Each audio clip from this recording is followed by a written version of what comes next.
क्या आपने कभी सोचा है कि अगर हम एक चार्ज पार्टिकल को एक मैग्नेटिक फील्ड के अंदर रख दे तो उस पर क्या फोर्स लगेगी, या फिर एक चार्ज पार्टिकल को उस एरिया में रख दे जहां पे मैग्नेटिक फील्ड भी प्रेजेंट है एंड इलेक्ट्रिक फील्ड भी प्रेजेंट है, तो उसकी ट्रैजेक्टरी क्या होगी, वो कौन सी डायरेक्शन में जाएगा।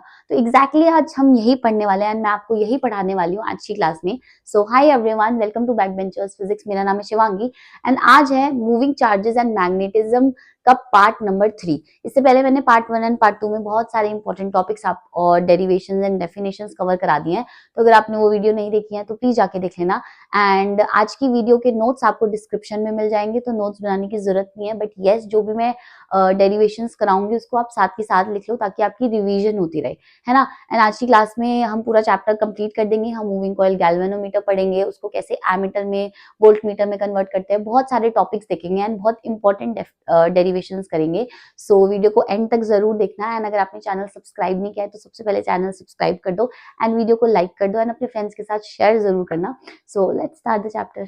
सो सबसे पहला टॉपिक है हमारा magnetic field inside a straight solenoid. सबसे पहले तो सोलेनॉइड क्या होता है। सोलेनॉइड होता है एक कॉइल है, उस कॉइल को हमने क्या कर दिया, मतलब सर्कल में उसको टर्न कर दिया, ठीक है, तो ये हमारा क्या बन गया, सोलेनॉइड। तो it means an insulated copper wire wound closely in the form of a helix. मतलब हेलिक्स क्या होता है कि एक स्पाइरल टाइप में हमने उसको कन्वर्ट कर दिया, तो वो हमारा सोलेनॉइड बन गया। अब इसकी कुछ प्रॉपर्टीज होती है कि जैसे इसको अगर हमने एक बैटरी या सेल के साथ कनेक्ट किया तो इसमें करंट फ्लो करेगा आई, जैसे करंट आई फ्लो कर रहा है, ठीक है। तो जब भी एक कंडक्टिंग वायर में क्या कर रहा है, करंट फ्लो कर रहा है, तो वो ऑब्वियसली क्या प्रोड्यूस करेगा, मैग्नेटिक फील्ड प्रोड्यूस करेगा। तो जो मैग्नेटिक फील्ड सोलेनॉइड में प्रोड्यूस होती है ना, वो कैसी होती है, जो बार मैग्नेट की मैग्नेटिक फील्ड होती थी ना, बार मैग्नेट की मैग्नेटिक फील्ड लाइंस होती थी, कैसी कि वो नॉर्थ से एमर्ज आउट होती हैं, है ना, एंड वो कहाँ जाती हैं, साउथ में जाती हैं, outside the magnet, and inside the magnet वो साउथ टू नॉर्थ ट्रेवल करती हैं, ठीक है। तो और वो भी कैसी होती है, सर्कुलर होती हैं, क्लोज लूप्स होती हैं एंड कभी भी इंटरसेक्ट नहीं करती है। तो जो सोलिनॉइड की मैग्नेटिक फील्ड लाइंस होती है वो बार मैग्नेट की मैग्नेटिक फील्ड लाइंस को ही क्या करती हैं, रिप्रेजेंट करती है, मतलब उसके बिल्कुल सिमिलर होती है एंड प्रॉपर्टीज भी सेम होती है। ऑलराइट, तो ये मैग्नेटिक फील्ड लाइंस है हमारी। अब यहाँ पे क्या होगा, देखो, जो मैग्नेटिक फील्ड होती है उसका फॉर्मूला क्या होता है, B is equal to mu naught N I. मतलब जो मैग्नेटिक फील्ड है उसका फॉर्मूला क्या है, mu naught N I. Then तो आपको बस फॉर्मूला याद रखना है क्योंकि इस पे न्यूमेरिकल पूछे जाते हैं। एंड प्रॉपर्टी याद रखनी है कि जो सोलिनॉइड होती है उसकी मैग्नेटिक फील्ड लाइन किसको रिजेंबल करती है, बार मैग्नेट की मैग्नेटिक फील्ड लाइंस को रिजेंबल करती है और उनकी प्रॉपर्टीज सिमिलर होती है, ठीक है। नेक्स्ट टॉपिक क्या कहता है हमारा, नेक्स्ट टॉपिक है force on a moving charge in a magnetic field. देखो, एक मूविंग चार्ज को, मतलब एक चार्ज पार्टिकल है Q, उसको हम एक मैग्नेटिक फील्ड के अंदर रख देते हैं, है ना, और वो उस मैग्नेटिक फील्ड में कुछ वेलोसिटी v से ट्रेवल कर रहा है। तो एक चार्ज पार्टिकल है Q और वो क्या कर रहा है, मैग्नेटिक फील्ड में ट्रेवल कर रहा है वेलोसिटी के साथ, जो कि एंगल बना रही है थीटा। उसकी मतलब जिस एंगल पे वो अंदर गया है उस मैग्नेटिक फील्ड में, तो वो एंगल कितना है, थीटा है। तो उस मैग्नेटिक फील्ड की वजह से क्या होगा, उस चार्ज पार्टिकल पे एक फोर्स लगेगा। वो फोर्स क्या करेगा, उस चार्ज पार्टिकल को डिफ्लेक्ट करेगा, जो कि अब अभी हम आगे पढ़ेंगे कि 3 केसेस में उसको डिफ्लेक्ट करता है, ठीक है। या तो वो स्ट्रेट चली जाती है बिना किसी डिफ्लेक्शन के, या फिर वो सर्कल में घूमता है, या फिर वो एक हेलिकल पाथ ट्रेवल करता है, ठीक है, उसकी ट्रैजेक्टरी होती है।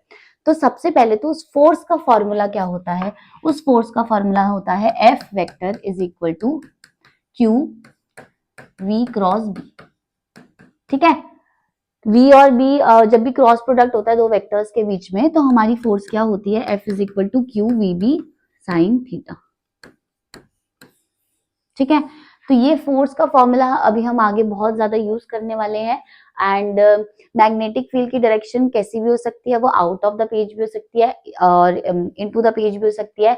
अगर वो दो डायरेक्शन है ना, अगर आपको ऐसे दिखे तो मतलब आउट ऑफ द पेज है, एंड अगर ऐसे दिखे तो मतलब इनसाइड द पेज है, इनटू द पेज है, ठीक है। तो ये फोर्स का फॉर्मूला ध्यान रखेंगे। एंड मैग्नेटिक फील्ड अभी हम कैलकुलेट करेंगे कि उसका रेडियस क्या आता है, उसकी पिच क्या आती है, ये सब देखते हैं। नेक्स्ट टॉपिक है लॉरेंस फोर्स। सो लॉरेंस फोर्स एक ऐसा टाइप का फोर्स होता है जो एक पार्टिकल पे रखता है जब हम उसको इलेक्ट्रिक और मैग्नेटिक फील्ड दोनों के बीच में रख देते हैं, ठीक है। एक चार्ज पार्टिकल है जिसका चार्ज है Q, उसको हमने इलेक्ट्रिक फील्ड में भी रखा मतलब एक जगह जहां पे electric field and magnetic field simultaneously exist कर रही है, electric field and magnetic field, तो दोनों फील्ड्स की वजह से क्या होगा, इस चार्ज पार्टिकल पे फोर्स लगेगा। इलेक्ट्रिक फील्ड जो होगी वो भी इस पे फोर्स लगाएगी एंड मैग्नेटिक फील्ड की वजह से भी इस पे फोर्स लगेगा। तो लॉरेंस फोर्स होता है इन दोनों फोर्सेस का सम। अगर हमारा इलेक्ट्रिक फील्ड जो है, इलेक्ट्रिक फील्ड जो फोर्स लगाती है, तो एफ ई क्या होता है हमारा, Q E, right. If the charge is Q, है ना, और उसको ई वेक्टर इलेक्ट्रिक फील्ड में रख दिया हमने, तो उस पे फोर्स क्या लगेगा, F E is equal to Q E. And उस पे जो मैग्नेटिक फोर्स लगेगा, मतलब जो मैग्नेटिक फील्ड उस पे फोर्स लगाएगी, that is Q V cross B, right. V क्या है, उसकी वेलोसिटी, किसकी वेलोसिटी, जो चार्ज पार्टिकल है उसकी वेलोसिटी, एंड बी क्या है, बी वैल्यू है मैग्नेटिक फील्ड की जो वहां पे एग्जिस्ट कर रही है, जिसपे हमने चार्ज पार्टिकल को एंटर करवाया। तो ये दोनों फोर्सेस का जब हम सम करते हैं एफ वेक्टर, तो वो क्या होगा, F E vector plus F M vector, ठीक है। आपको अगर न्यूमेरिकल आएगा तो आपको दोनों की वैल्यू निकालनी है, लॉरेंस फोर्स पूछेंगे तो दोनों फोर्सेस को प्लस करना है, बस और कुछ नहीं करना। तो that will be Q E vector plus Q V cross B, ठीक है। अगर इसको एक्सपैंड करेंगे, दो वेक्टर्स के बीच का क्रॉस प्रोडक्ट है, तो ये क्या होगा, V B sine theta, done. So Lorentz force क्या है, the total force experience by a charge particle moving in a region where both electric and magnetic fields are present, जहां पे दोनों इलेक्ट्रिक फील्ड भी प्रेजेंट है और magnetic field भी present है। तो इलेक्ट्रिक फील्ड की वजह से अलग फोर्स आएगा जिसकी वैल्यू होगी क्यू ई वेक्टर, ठीक है। एंड मैग्नेटिक फील्ड की वजह से अलग फोर्स आएगा, that will be Q V cross B vector. अब जो हमारा टोटल फोर्स होगा, इनको सम करके, वो क्या होगा, लॉरेंस फोर्स। पूछा जाता है फॉर्मूला पेपर में, डेफिनेशन पूछी जाती है, फॉर्मूला भी पूछा जाता है, तो ध्यान रखना। ऑलराइट, आगे चले नेक्स्ट टॉपिक पे। नेक्स्ट टॉपिक है motion of a charge particle in a uniform magnetic field. Very very important topic, बहुत इंपॉर्टेंट टॉपिक है, मैं बहुत आराम से समझाऊंगी, तो अच्छे से समझना, एक ही बारी में आपको सब समझ आ जाएगा, बट ध्यान से सुनना मेरी एक एक चीज जो मैं आपको बोल रही हूँ। देखो, motion of a charge particle, हम ना एक चार्ज पार्टिकल के बारे में पढ़ रहे हैं। चार्ज पार्टिकल जिसका चार्ज हम क्यू लेंगे इन अ यूनिफॉर्म मैग्नेटिक फील्ड, एक मैग्नेटिक फील्ड है जिसका मैग्नीट्यूड है बी, क्योंकि हम मैग्नेटिक फील्ड को बी से डिनोट करते हैं। तो एक चार्ज पार्टिकल क्यू जब एक मैग्नेटिक फील्ड में एंटर करता है किसी वेलोसिटी के साथ, उसकी वेलोसिटी हम v लेते हैं, ठीक है, तो उसके कुछ पाथ्स बनते हैं, मतलब अगर वो एक सर्टेन एंगल पे एंटर करता है तो वो सीधा निकल जाता है, कभी कभी अगर वो किसी एक सर्टेन एंगल पे निकलेगा तो वो सर्कल में घूमने लग जाएगा, फिर वो किसी एंगल पे निकलेगा तो वो हेलिकल पाथ बनाएगा, ठीक है। तो ऐसे तीन केसेस पढ़ेंगे हम, कि तीन डिफरेंट एंगल्स पढ़ेंगे कि उन एंगल्स पे उसका पाथ, उसकी ट्रेजेक्टरी क्या होती है उस चार्ज पार्टिकल की, ठीक है। ये हमारा, हमें इस टॉपिक में करना है, तीन केस करने हैं हमें, बहुत ज्यादा इंपॉर्टेंट होते हैं, एक एक केस बहुत इंपॉर्टेंट है, जो भी हम फॉर्मूलाज इससे निकालेंगे वो भी सब कुछ बहुत इंपॉर्टेंट है। तो उससे पहले आपको ये पता होना चाहिए कि मान लो एक मैग्नेटिक फील्ड है, ठीक है, जिसकी वैल्यू है बी, और ये चार्ज पार्टिकल जो है ये भाई साहब वी वेलोसिटी से उसमें एंटर कर गए, तो फोर्स जो मैग्नेटिक फील्ड लगाती है, वो फोर्स क्या होता है, क्यू वी क्रॉस बी, अभी मैंने आपको बताया, है ना। क्रॉस प्रोडक्ट है दोनों वेक्टर्स के बीच में, तो इसको खोलोगे तो क्या आएगा, Q V B sine theta, है ना। थीटा किसके बीच में एंगल है, theta is the angle between v and v, मतलब वेलोसिटी एंड मैग्नेटिक फील्ड। देखो, मैग्नेटिक फील्ड एक सर्टेन डायरेक्शन में होगी, या तो वो आउट ऑफ द प्लेन होगी या वो इनसाइड द प्लेन होगी, ठीक है, वो तो फिक्स ही रहेगी through out the topic. But हमारा जो चेंज होगा वो क्या होगा, वो वेलोसिटी का एंगल चेंज होगा, मतलब जैसे मान लो कभी वो सीधा ऐसे आ गया, या फिर वो इस एंगल पे आ गया, या फिर वो इस एंगल पे आ गया, या फिर वो ऐसे इस एंगल पे आ गया, तो किसी भी एंगल से जब हमारा चार्ज पार्टिकल मैग्नेटिक फील्ड के अंदर जाएगा तो उससे उसकी ट्रैजेक्टरी पे इफेक्ट होगा। तो सबसे पहला केस हम क्या लेते हैं, ये फॉर्मूला ध्यान रखना है हमेशा पूरे टॉपिक में, ये वाला फॉर्मूला हम बहुत ज्यादा यूज करने वाले हैं, ठीक है। अब देखो, पहला केस क्या है, when the initial velocity is parallel to the magnetic field, ये हमारी इनिशियल वेलोसिटी है, जिस वेलोसिटी से वो उस मैग्नेटिक फील्ड में एंटर करा है, समझ आई बात। व्हेन द इनिशियल वेलोसिटी, जो इनिशियल वेलोसिटी है, इज पैरेलल, ध्यान से सुनना, ये पैरेलल, पैरेलल का मतलब क्या है, थीटा कितना होना चाहिए, पैरेलल का मतलब होता है कि वो दोनों अलाइन हो रहे हैं, तो थीटा कितना होगा इस केस में, थीटा विल बी 0 डिग्री, है ना। साइन 0 क्या होता है, 0 होता है। तो एफ फोर्स कितनी लगेगी उस पे, 0, मतलब कोई फोर्स नहीं लगेगी।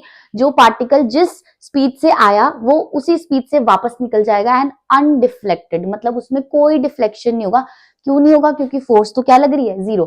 तो पहला केस आप याद रखोगे कि जब भी पार्टिकल जो है, चार्ज पार्टिकल, वो एक मैग्नेटिक फील्ड में एंटर करता है और उसकी वेलोसिटी मैग्नेटिक फील्ड के पैरेलल है, तो उस पर कोई फोर्स नहीं लगता, वो अनडिफ्लेक्टेड उस मैग्नेटिक फील्ड से निकल जाता है, मतलब उसको चीरता हुआ निकल जाता है वो charge particle.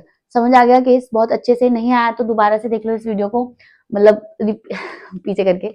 Okay, so first case ये क्लियर है। सेकंड केस में क्या होता है उस पे देखते हैं। नेक्स्ट केस है when the initial velocity is perpendicular to the magnetic field. तो फर्स्ट केस में हमने ये देखा कि initial velocity is parallel to magnetic field था।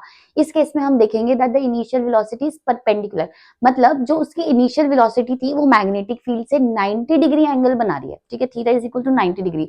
अब यहाँ पे ये मैग्नेटिक फील्ड की डायरेक्शन है, मैग्नेटिक फील्ड या तो इनसाइड द पेज होगी या आउट ऑफ द पेज होगी। आपको मैंने उस दिन लास्ट क्लास में 2 डायरेक्शंस बताई थी कि अगर ऐसे बना है मैग्नेटिक फील्ड तो मतलब क्या है, out of the page, and अगर क्रॉस का साइन ऐसे है तो मतलब magnetic field is inside the page. तो अब यहाँ पे बताओ मैग्नेटिक फील्ड कैसे है, मैग्नेटिक फील्ड ऐसे है, ठीक है, मतलब पेज के अंदर जा रही है।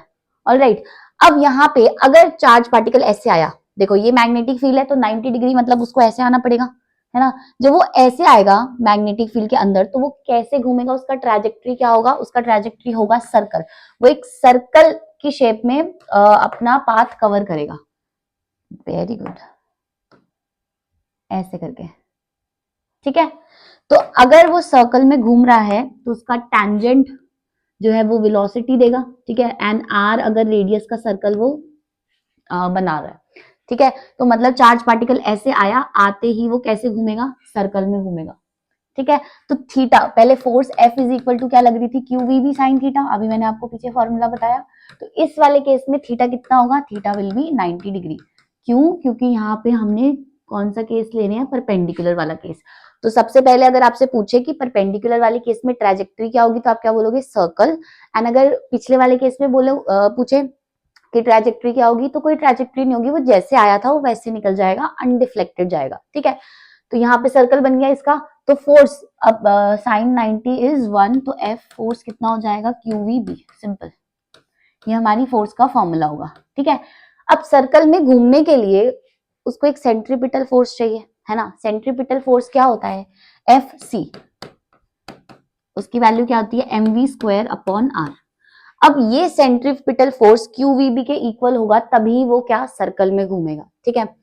तो यहाँ पे दोनों फोर्सेस को इक्वल रख दो, M V square upon R is equal to Q V B, ठीक है। For the charge particle to rotate in a circle the centripetal force should be equal to Q V B. तो यहाँ से v cancel हो गया, ठीक है। Radius कितना फॉर्म होगा, आर की वैल्यू पूछते हैं आपसे, तो आर को इधर ले जाओ एंड क्यू बी को नीचे ले आओ, R will be M V upon Q B. तो ये हमारा रेडियस का फॉर्मूला होता है कि उसने कितना रेडियस बनाया, ठीक है। m क्या होगा, उसका मास चार्ज पार्टिकल का, q होगा उसका चार्ज, v उसकी वेलोसिटी जिस वेलोसिटी से वो एंटर किया, एंड b क्या होगा, मैग्नेटिक फील्ड। तो ये सारी चीजें कांस्टेंट है ना। तो रेडियस भी एक कांस्टेंट सर्कल में वो घूमता रहेगा। इसके बाद सेकंड चीज पूछता है आपसे टाइम पीरियड। तो टाइम पीरियड तो इतना क्लियर है। सो टाइम पीरियड के लिए, टाइम पीरियड क्या होगा, speed is equal to distance upon time होता है ना। Speed is equal to distance upon time, so time will be distance upon speed. तो एक सर्कल घूमने पे वो कितना डिस्टेंस कवर कर रहा है, वो उसका सर्कमफेरेंस कवर कर रहा है ना। तो यहाँ पे क्या हो जाएगा, डिस्टेंस अपॉन जो भी उसकी वेलोसिटी है v, so t is equal to distance वो सर्कमफेरेंस कवर कर रहा है, so 2 pi r, velocity v हो जाएगी, t is equal to r की वैल्यू पुट करो, r की वैल्यू क्या है, M V upon Q B. So जब हम इसमें पुट करेंगे तो 2 पाई r की वैल्यू क्या होगी, M V upon Q B, और ये अपॉन v कैंसिल आउट हो गया, तो कितना आया आंसर, 2 पाई m अपॉन क्यू बी। ये उसका टाइम पीरियड होगा, मतलब वो एक सर्कल कितने टाइम में कवर कर रहा है, ठीक है। उसके बाद पूछते हैं फ्रीक्वेंसी। तो फ्रीक्वेंसी क्या होती है, nu is equal to 1 upon T, right. So 1 upon T में कितना हो जाएगा, Q B upon 2 pi M, Q B upon 2 pi M. तो ये हो गई उसकी फ्रीक्वेंसी।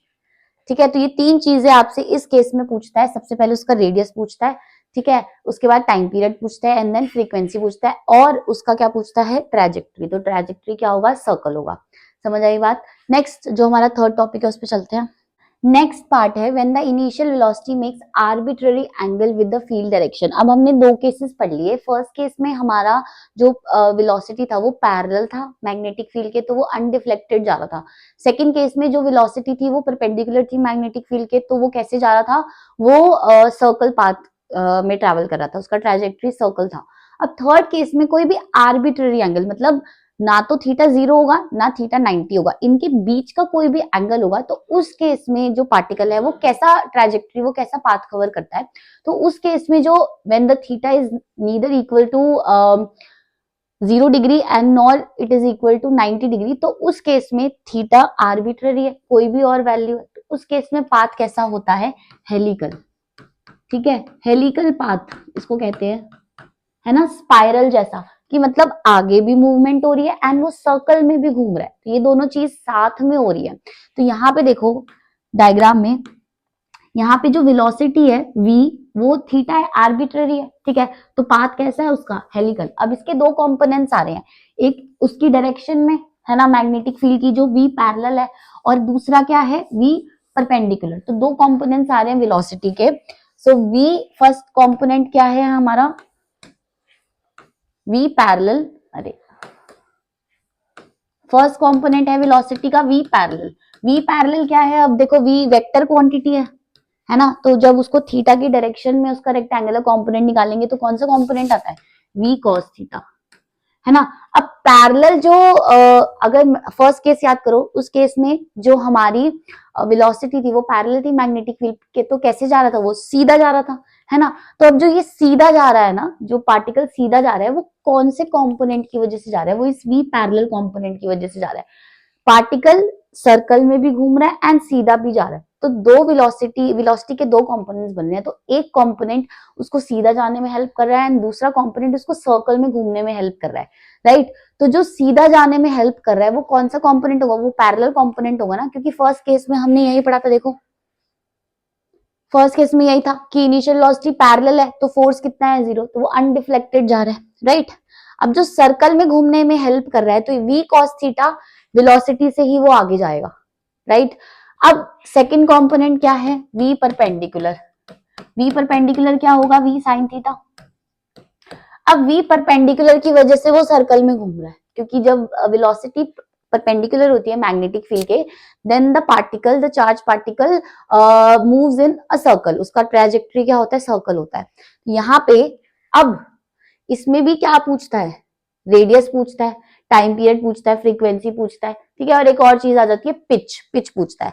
तो सबसे पहले जब वो रेडियस पूछेगा, तो radius r is equal to R का फॉर्मूला हमने क्या निकाला था, M V upon Q B.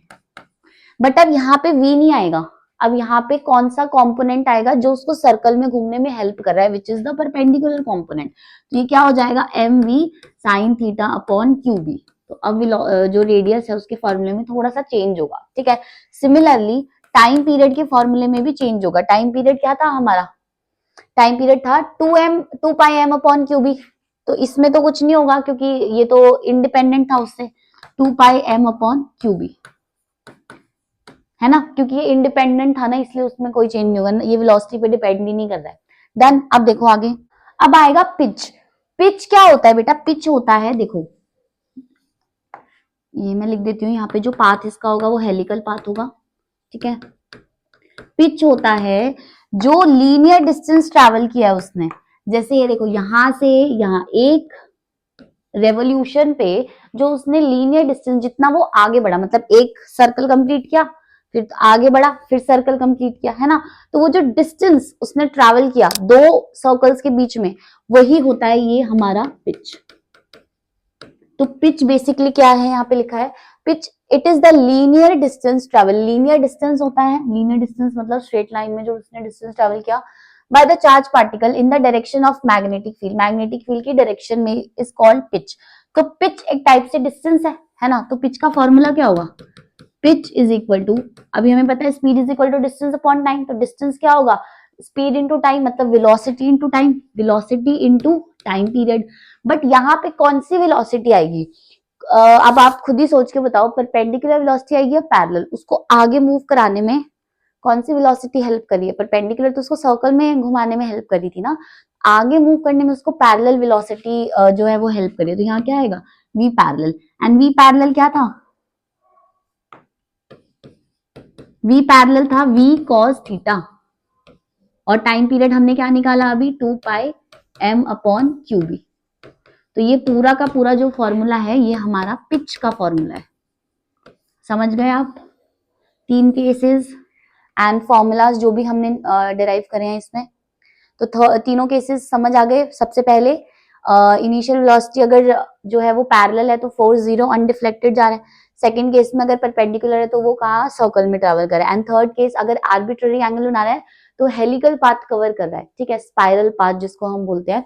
तो इनमें हम रेडियस कैलकुलेट करते हैं, टाइम पीरियड कैलकुलेट करते हैं, फ्रीक्वेंसी हमने सेकंड पार्ट में कैलकुलेट करा, थर्ड पार्ट में हमने रेडियस, टाइम पीरियड और एक और चीज क्या होती है पिच, वो कैलकुलेट करी, ठीक है। पिच क्या होगा, ये लीनियर डिस्टेंस, दो सर्कल्स के बीच में जो लीनियर डिस्टेंस है, और उसका फॉर्मूला हमने देखा। क्लियर, नेक्स्ट टॉपिक पे चलते हैं। नेक्स्ट केस क्या है, force on a current carrying conductor in a uniform magnetic field. तो अभी हमने एक चार्ज पार्टिकल को मैग्नेटिक फील्ड में रखा था, अब हम क्या करते हैं, अब हम एक कंडक्टर लेते हैं, for example this is a conductor, इसमें करंट फ्लो कर रहा है आई। अब हम अगर इसको मैग्नेटिक फील्ड के अंदर रख देंगे तो जैसे चार्ज पार्टिकल पे फोर्स लग रहा था ना, Q V B sine theta, वैसे ही एक फोर्स लगेगा इस कंडक्टर पे, जिसकी वजह से कंडक्टर मूव करने लग जाएगा, ठीक है। उसकी डायरेक्शन हम फ्लेमिंग्स लेफ्ट हैंड रूल से निकालते हैं, बट जो उसका फॉर्मूला है वो कितना आता है, F vector is equal to I, I current तो वेक्टर क्वांटिटी नहीं होता तो इस पे कोई वेक्टर नहीं आएगा, एल क्रॉस बी, ठीक है। आई जो है वो क्या है, मतलब ये डायग्राम है, तो ये कंडक्टर ऐसे रखा हुआ है, राइट, इस पे करंट इस डायरेक्शन में ट्रैवल कर रहा है, ये हमने बार मैग्नेट रखा है मैग्नेटिक फील्ड के लिए। तो अब क्या होगा, इस कंडक्टर पे एक फोर्स लगेगा, ये कंडक्टर मूव करेगा, एंड उस फोर्स की वैल्यू होगी आई एल क्रॉस बी। इसको अगर हम एक्सपैंड करके लिखे तो क्या होगा, I L B sine theta, ठीक है। आई कितना करंट उसमें ट्रैवल कर रहा है, एल उस कंडक्टर की length, B magnetic field, and sine theta क्या है, theta is the angle between L and B, मतलब लेंथ और मैग्नेटिक फील्ड जिस डायरेक्शन में उसको रखा गया है तो वही जो होगा एल का वेक्टर होगा, ठीक है, एंड बी हमारी मैग्नेटिक फील्ड की डायरेक्शन होगी, तो जो एंगल एल और बी के बीच में होगा वही हमारा क्या होगा, थीटा एंगल होगा। तो इसमें दो केस बनते हैं, first when theta is equal to 0 degree, theta 0 का मतलब क्या है कि हमारा जो कंडक्टर हमने रखा है वो मैग्नेटिक फील्ड के पैरेलल रखा है, ठीक है, मतलब लेंथ और मैग्नेटिक फील्ड क्या है एक दूसरे के पैरेलल, तभी थीटा कितना है 0 डिग्री। तो इस केस में भी एफ कितना हो जाएगा 0, मतलब कोई फोर्स नहीं लग रही है हमारी उस कंडक्टर पे, वो मूव नहीं करेगा। सेकंड केस हमारा होगा theta is equal to 90 degree, तो जब थीटा को 90 रख दिया उसमें F will be I L B sine 90 degree, alright, and F is equal to I L B, क्योंकि साइन 90 कितना होता है 1। तो ये हमारी फोर्स का फॉर्मूला होगा, एंड ये जो फोर्स होगी ये मैक्सिमम फोर्स होगी, ठीक है। तो ये दो केसेस इसमें पूछे जाते हैं आपसे, एंड ये फॉर्मूला है, बहुत अच्छे से लर्न करना है ये फॉर्मूला। डन, नेक्स्ट टॉपिक पे चलते हैं। जैसे हमारे पास ये दो कंडक्टर्स है, मानो this is A B and this is C D, इन दोनों कंडक्टर्स में करंट फ्लो कर रहा है, इसमें करंट I1 फ्लो कर रहा है, इसमें करंट I2 फ्लो कर रहा है। अब दो केस बन सकते हैं, या तो दोनों में सेम डायरेक्शन में करंट फ्लो करेगा, दोनों में ऊपर या नीचे की तरफ डायरेक्शन में करंट फ्लो करेगा, या फिर एक कंडक्टर में ऊपर करंट फ्लो कर रहा है, दूसरे में नीचे की तरफ फ्लो कर रहा है। तो इसको हम क्या बोलते हैं कि अगर ये दोनों के इसमें सेम करंट फ्लो कर रहा है तो ये फर्स्ट केस बन जाएगा, ठीक है, दोनों की डायरेक्शन देखो करंट की सेम है। अगर दोनों करंट की डायरेक्शन उल्टी है तो ये सेकंड केस बन जाएगा, ठीक है।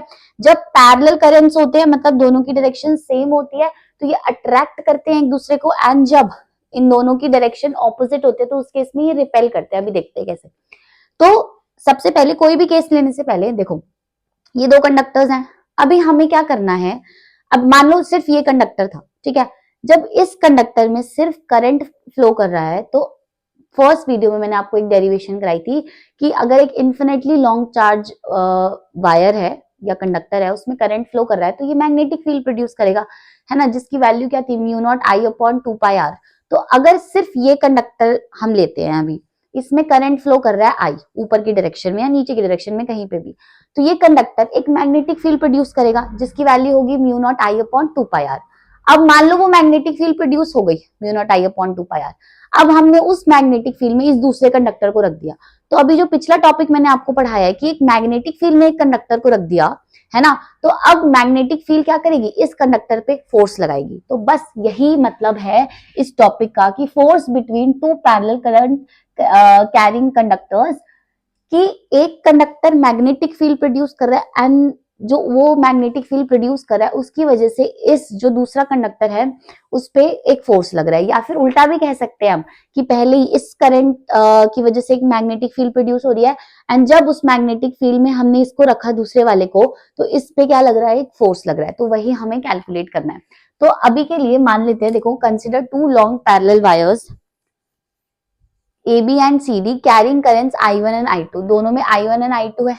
Let R be the separation between them, दोनों में सेपरेशन R है, ठीक है। मतलब ये पहला केस है, इसको ऐसे मत लेना कि ये एक ही डायग्राम है, ये फर्स्ट केस है एंड ये सेकंड केस है, ठीक है। इसमें करंट दोनों सेम डायरेक्शन में फ्लो कर रहा है, इसमें ऑपोजिट डायरेक्शन में एंटी पैरेलल करंट फ्लो कर रहा है। तो सबसे पहले इस केस का देखते हैं, फॉर्मूला सेम आएगा, सिर्फ रिपल्शन और अट्रैक्शन का फर्क आएगा। फॉर्मूला दोनों केसेस में सेम है, इसलिए हम इसकी डेरिवेशन करते हैं। तो मान लो कि ये जो फर्स्ट जो ए बी है इसकी मैग्नेटिक फील्ड प्रोड्यूस हुई, तो मैग्नेटिक फील्ड जब प्रोड्यूस हुई B1 फर्स्ट वाले की, तो फॉर्मूला क्या आएगा, mu naught I1 upon 2 pi R, क्योंकि फर्स्ट वाले की वजह से प्रोड्यूस हुई है, इसलिए फर्स्ट वाले में करंट कितना फ्लो कर रहा था, I1, तो इसीलिए हमने यहाँ पे I1 लिया। एंड R क्या लिया, क्योंकि हमें इतने डिस्टेंस पे मैग्नेटिक फील्ड कैलकुलेट करनी है अभी, ठीक है। अब ये मैग्नेटिक फील्ड में हमने दूसरी वाली वायर को रखा, इस पे क्या लगेगा, फोर्स लगेगा। अब उस फोर्स का फॉर्मूला मैंने अभी आपको पीछे बताया, ये I L क्रॉस B, है ना। तो अब जो फोर्स लगेगा वो कहाँ पे लगेगा, फोर्स सेकंड वाली वायर पे लगेगा, ठीक है। यहाँ पे I किसका, सेकंड वाली वायर का, ठीक है। L लेंथ दोनों की सेम है, क्रॉस B किसका, फर्स्ट वाले की मैग्नेटिक फील्ड की वजह से लग रहा है ना। तो ये हमारा क्या बनेगा, फॉर्मूला बनेगा। अब इसको खोलो और ज्यादा, I2 L B1 sine theta. तो यहाँ पे डायग्राम में आप देख सकते हो जो L और B1 है दोनों के बीच में कितना एंगल होगा, 90 डिग्री। तो थीटा विल बी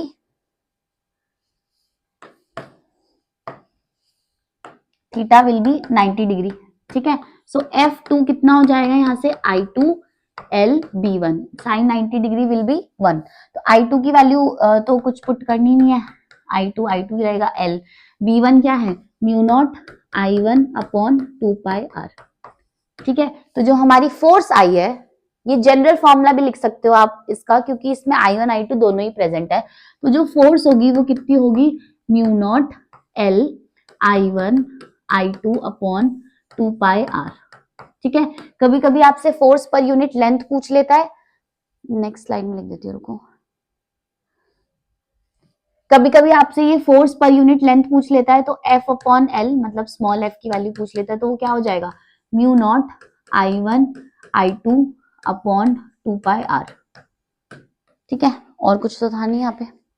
तो ये हमारा क्या हो गया, पूरा का पूरा इसकी जो डेरिवेशन है, आपसे दोनों में से किसी भी केस में पूछी जा सकती है, तो ये सेम ही डेरिवेशन होगी दोनों में।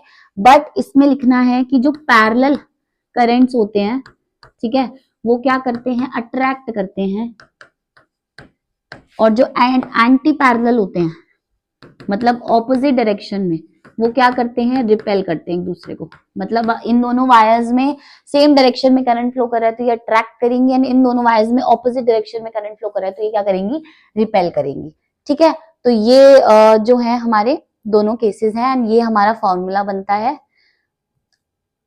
और अगर फोर्स पर यूनिट लेंथ पूछ लेता तो फिर वो वाला फॉर्मूला होगा, ठीक है। नेक्स्ट टॉपिक पे चलते हैं। नेक्स्ट टॉपिक है torque experience by a current loop in uniform magnetic field. तो देखो सबसे पहले हमने चार्ज से शुरू करा था, है ना। चार्ज को जब मैग्नेटिक फील्ड में रखते हैं तो हमने फोर्स देखी कि QV भी साइन थीटा आती है। फिर हमने देखा कि हम एक कंडक्टर को रखते हैं मतलब है ना, उसमें करंट आई फ्लो कर रहा होता है तो उस पर फोर्स लगती है ILB sin थीटा। फिर हमने दो कंडक्टर्स के बीच में पढ़ा कि अगर एक कंडक्टर मैग्नेटिक फील्ड प्रोड्यूस कर रहा है तो दूसरे कंडक्टर पे क्या फोर्स लग रही है, तो वो हमने देखा अभी। अब हम क्या करते हैं, पूरे के पूरे लूप को जिसमें करंट आई फ्लो कर रहा है तो उसको हम मैग्नेटिक फील्ड के अंदर रख देते हैं। तो अब इसमें फोर्स नहीं लगता, अब इसमें टॉर्क लगती है। क्यों लगती है टॉर्क? क्योंकि ये पूरा का पूरा लूप क्या करता है, घूमता है, रोटेट करता है। ओके, कैसे कर रहा है, दो मैग्नेट्स रखे, ठीक है, तो मैग्नेटिक फील्ड की डायरेक्शन इधर हो गई, राइट। अब यहाँ पे क्या हो रहा है, देखो एक रेक्टेंगुलर लूप है तो दोनों जो लेंथ और ब्रेड्थ अलग है, लेंथ ए है, यहाँ पे ब्रेड्थ बी है। करंट की डायरेक्शन देखो, ऐसे इस डायरेक्शन में करंट फ्लो कर रहा है, ठीक है। तो जब हम कैलकुलेट करेंगे तो यहाँ पे क्या पता चलेगा कि ये जो हमारा लूप है ना, ये क्या कर रहा है, घूम रहा है। ओके, क्योंकि इस वाले जो लेंथ है इस पे फोर्स इधर लगेगी फ्लेमिंग लेफ्ट हैंड रूल से, एंड इस पे जो फोर्स लगेगी वो इस डायरेक्शन में लगेगी। तो अगर एक पे फोर्स इधर लग रही है, दूसरे पे फोर्स इधर लग रही है, तो ये क्या होगा, ये पूरा का पूरा घूमने लग जाएगा। तो जिसकी वजह से टॉर्क प्रोड्यूस होगी, एंड उस टॉर्क का फॉर्मूला क्या होगा, tau vector is equal to M vector cross B vector. M vector यहाँ पे मैग्नेटिक मूवमेंट होता है, ठीक है, बहुत इंपॉर्टेंट टर्म है, पूछी जाती है पेपर में। तो मैग्नेटिक मूवमेंट, इसका फॉर्मूला क्या होता है, आई ए, ठीक है। आई मतलब करंट, ए मतलब area of the loop, and यहाँ पे बी क्या हो गया बेटा हमारा, बी हो गया हमारी मैग्नेटिक फील्ड जो इन मैग्नेट्स की वजह से प्रोड्यूस हो रही है। तो अगर यहाँ पे मान लो इस लूप के n नंबर ऑफ टर्न्स आ गए, अभी तो हम एक टर्न की बात कर रहे हैं, तो अगर बहुत सारे हमने क्या कर दिए इसमें टर्न्स कर दिए, तो for n number of turns यहाँ पे जो हमारा मैग्नेटिक मूवमेंट हो जाएगा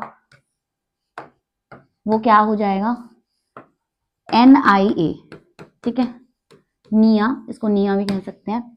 सो इसका फॉर्मूला क्या बन जाएगा, निया बी साइन थीटा, इसको अगर एक्सपैंड करोगे एम बी साइन थीटा। अगर n नंबर ऑफ टर्न्स के लिए लिखना है तो m की वैल्यू पुट कर दो, सो निया बी साइन थीटा, ठीक है। ये निया वाला फॉर्मूला बहुत ज्यादा यूज होता है हमारा न्यूमेरिकल्स में, तो इसको याद रखेंगे। आगे चलते हैं नेक्स्ट टॉपिक पे। सो नेक्स्ट टॉपिक जो कि बहुत बहुत इंपॉर्टेंट टॉपिक है वो है moving coil galvanometer. Moving coil galvanometer हम फिजिक्स लैब में भी बहुत ज्यादा यूज करते हैं, ठीक है। तो ये एक डिवाइस होता है जो कि करंट डिटेक्ट करने के काम आता है, ठीक है। ये डिटेक्ट करता है कि सर्किट में करंट है या नहीं है, ठीक है। इसको हम बहुत ज्यादा यूज करते हैं वोल्ट मीटर और एमीटर में कन्वर्ट करने के लिए, जो कि पेपर में भी पूछा जाता है, तो अभी हम पढ़ेंगे आगे। ये क्या लिखा है यहाँ पे देखो, it is a device which is use to detect current in a circuit, current को डिटेक्ट करने के काम आते हैं। इसका प्रिंसिपल लिखा है, इसका प्रिंसिपल यही है जो अभी हमने पीछे एक टॉपिक पढ़ा है जिसमें हम एक कॉइल को मैग्नेटिक फील्ड में रखते हैं तो एक टॉर्क प्रोड्यूस होता है। तो मूविंग कॉइल गैल्वेनोमीटर का प्रिंसिपल यही है कि अ करंट कैरिंग कॉइल, एक करंट कैरिंग कॉइल मतलब जब एक कॉइल में करंट फ्लो कर रहा होता है तो placed in a magnetic field, तो जब उसको मैग्नेटिक फील्ड में रखते हैं experiences a current dependent torque, तो उसमें क्या लगता है, एक टॉर्क लगता है which tends to rotate the coil, जो कि उस कॉइल को क्या करता है, रोटेट करता है, and produces angular deflection, और एक एंगुलर डिफ्लेक्शन प्रोड्यूस करता है। जो अभी पिछला पूरा का पूरा टॉपिक पढ़ा है वही जो हमारा मूविंग कॉइल गैल्वेनोमीटर का क्या है, प्रिंसिपल है। अब आती है इसकी सेंसिटिविटी। तो सेंसिटिविटी ऑफ गैल्वेनोमीटर का क्या होता है कि मतलब अगर छोटा सा होता है ना, कुछ बहुत सेंसिटिव लोग होते हैं, मतलब अगर छोटा सा भी कुछ हो जाए तो बहुत ज्यादा क्या हो गया उसमें डिफ्लेक्शन, बहुत ड्रामा क्रिएट हो जाता है। तो सेंसिटिविटी ऑफ गैल्वेनोमीटर क्या होती है कि अगर गैल्वेनोमीटर में छोटा सा भी करंट जो है फ्लो कर दे स्मॉल अमाउंट का, तो वो लार्ज डिफ्लेक्शन शो करता है। तो इसी को ही हम सेंसिटिविटी ऑफ गैल्वेनोमीटर कहते हैं। ये दो टाइप की सेंसिटिविटी होती है, current sensitivity end voltage sensitivity. तो पहले रीड कर लेते हैं। A galvanometer is said to be sensitive if it shows large scale deflection, बहुत large scale deflection अगर show करता है, even when a small current is passed through it, अगर छोटा सा करंट भी इसमें से पास कर दे तो बहुत large deflection क्या करता है, ये शो करता है। या फिर अगर सिर्फ करंट नहीं, अगर स्मॉल वोल्टेज भी अप्लाई कर दे उसके अक्रॉस तो वो लार्ज डिफ्लेक्शन शो करता है। तो करंट सेंसिटिविटी यही होती है, it is defined as deflection produce in the galvanometer when a unit current flows through it. मतलब एक यूनिट करंट प्रोड्यूस जब फ्लो करता है तो कितना डिफ्लेक्शन प्रोड्यूस हो रहा है, इसको हम करंट सेंसिटिविटी कहते हैं, ठीक है। नेक्स्ट वोल्टेज सेंसिटिविटी क्या आएगी, it is defined as the deflection produce in the galvanometer when a unit potential difference is applied across it. जब हम एक गैल्वेनोमीटर के अक्रॉस एक यूनिट करंट पास कराते हैं, ठीक है, तो वो करंट सेंसिटिविटी होता है, उसमें जितना डिफ्लेक्शन शो हो रहा है। जब हम एक गैल्वेनोमीटर के across unit potential difference apply करते हैं तो उसमें जितना डिफ्लेक्शन प्रोड्यूस हो रहा है वो हमारा वोल्टेज सेंसिटिविटी होता है। तो पूछी जाती है दोनों की दोनों सेंसिटिविटीज, याद रख लेना। अब हम देखते हैं कि हम गैल्वेनोमीटर को एमीटर और वोल्टमीटर में कैसे कन्वर्ट करते हैं, तो वो लास्ट टॉपिक है हमारे चैप्टर का। सबसे पहले हम गैल्वेनोमीटर को एमीटर में कन्वर्ट कैसे करते हैं। देखो, कभी भी हमें गैल्वेनोमीटर को एमीटर में कन्वर्ट करना है तो हम क्या करते हैं, एक बहुत स्मॉल रेजिस्टेंस जिसको हम शंट कहते हैं, ठीक है, तो एक बहुत स्मॉल रेजिस्टेंस जिसको हम क्या कहते हैं, शंट, उसको हम गैल्वेनोमीटर के पैरेलल में लगा देते हैं। तो हमारा गैल्वेनोमीटर है वो एमीटर में कन्वर्ट हो गया, ठीक है। तो यहाँ पे देखो डायग्राम बहुत इंपॉर्टेंट है, पूछा जाता है, फॉर्मूला भी पूछा जाता है, डायग्राम भी पूछा जाता है, एंड कैसे करते हैं ये भी पूछा जाता है। तो सबसे पहले तो ये गैल्वेनोमीटर है, इसके पैरेलल में हमने क्या लगाया, एक एस क्या है, शंट, ठीक है। तो शंट जो है वो वेरी लो रेजिस्टेंस, हाई नहीं, वेरी लो रेजिस्टेंस होता है। एमसीक्यूज में पूछते हैं इसलिए ध्यान रखना। तो जब हम गैल्वेनोमीटर के पैरेलल में एक शंट लगा देते हैं जो कि बहुत ही स्मॉल रेजिस्टेंस होता है, तो हमारा ये पूरा का पूरा सेटअप क्या हो गया, ये एमीटर में कन्वर्ट हो गया, ठीक है। अब यहाँ से करंट अगर आई फ्लो कर रहा था तो आई जी, मतलब जितना गैल्वेनोमीटर में करंट जा रहा है तो बाकी आई माइनस आई जी इस शंट में से करंट पास होगा। तो यहाँ पे इस शंट की वैल्यू भी आपसे पूछ सकता है, इस पे न्यूमेरिकल नहीं आता है, मैंने इतने न्यूमेरिकल्स नहीं देखे हैं, बट ये फॉर्मूला बहुत ज्यादा इंपॉर्टेंट है, ये भी एमसीक्यू में पूछा जाता है, क्योंकि कंफ्यूजिंग होता है। आगे जब हम फॉर्मूला देखेंगे तो वो ऑलमोस्ट मतलब सिमिलर ही होते हैं, तो थोड़ी कंफ्यूजन हो जाती है कि क्या ऊपर नीचे न्यूमरेटर डिनोमिनेटर में आएगा, इसलिए इंपॉर्टेंट है। तो I G into G upon I minus I G, तो ये हमारे शंट की वैल्यू होती है, ठीक है। पूरा सेटअप देख लो। अब इसको क्या करते हैं, वोल्ट मीटर में कन्वर्ट करते हैं। तो वोल्ट मीटर में कन्वर्ट करने के लिए क्या होगा, ये जो गैल्वेनोमीटर है इसको आर से के साथ सीरीज में लगा दो, गैल्वेनोमीटर को एक हाई रेजिस्टेंस, अब ये जो आर है ये स्मॉल रेजिस्टेंस नहीं है, ये हाई रेजिस्टेंस है, ठीक है। इसको हम क्या करते हैं, गैल्वेनोमीटर के साथ सीरीज में लगाते हैं, तो अब ये पूरा का पूरा सेटअप हमारा क्या हो गया, वोल्ट मीटर में कन्वर्ट हो गया। एंड सीरीज में तो सेम करंट फ्लो करता है, इसलिए आई जी ही करंट फ्लो कर रहा है। तो इस यहाँ पे भी आर की वैल्यू पूछता है, तो R is equal to V upon I G minus G, ठीक है। वी वोल्टेज है या पोटेंशियल डिफरेंस है जो हमने यहाँ पे अप्लाई करा है इसके साथ में। तो ये पूरा का पूरा चैप्टर हमारा कंप्लीट हो गया। हमने बहुत सारी डेरिवेशन टॉपिक देखे आज, एंड आई होप आपको वीडियो पसंद आएगा। अगर वीडियो अच्छा लगा एंड समझ आया तो please like share and subscribe, and बहुत जल्द मिलते हैं नेक्स्ट वीडियो में। Stay tuned and thank you.